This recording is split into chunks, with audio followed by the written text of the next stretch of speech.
দেখুন বন্ধুরা, কচু শাক আমার সব সেদ্ধ হয়ে গেছে।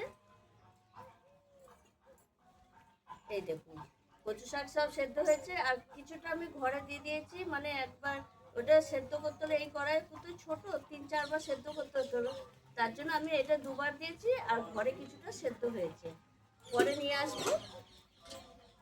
এখন আমি এটা নামিয়ে নেবো। একদম কচু শাক সুন্দর গলে গেছে,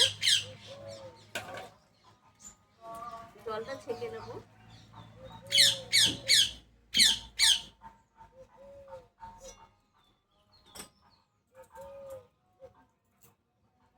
কড়াইটা আবার বসিয়ে দিয়েছি, কড়াইটা গরম হবে।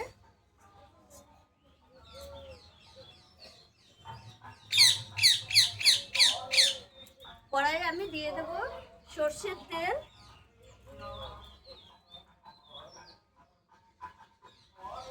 অনেকটা কচু শাক যেহেতু তেলটা একটু বেশি দিতে হবে।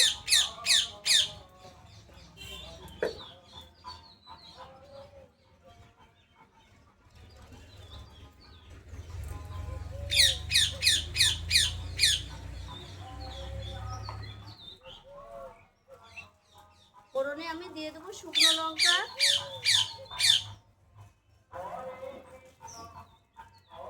একটা শুকনো লঙ্কা একটু ভেঙে দিলাম।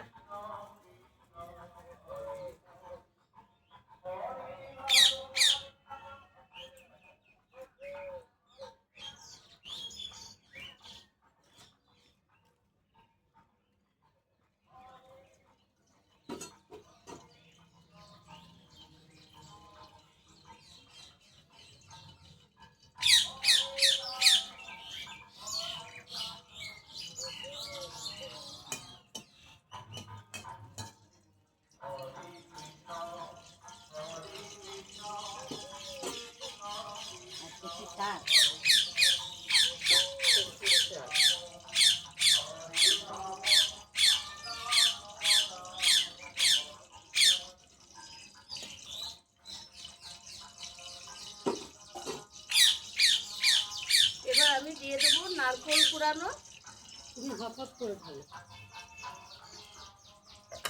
আর এই কাঁচা ছোলা রাতে ভিজিয়ে রেখেছিলাম, ছোলাটাও একসঙ্গে দিয়ে দেবো, নাহলে ফুটবে ছোলাটা।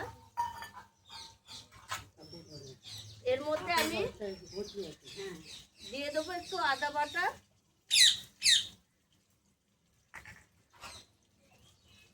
হলুদ গুঁড়ো, জিরে গুঁড়ো, লঙ্কা গুঁড়ো। যেহেতু কাঁচা লঙ্কা দেবো ওই জন্য অল্প করে দিলাম। আর একটুখানি স্বাদ মতো লবণ দেবো, কারণ সেদ্ধ করার সময় কচু শাক লবণ দিয়েছি, তাই অল্প করে দেবো। দিয়ে একটু ভেজে নেবো মশলার সঙ্গে, এটা কষিয়ে নেবো।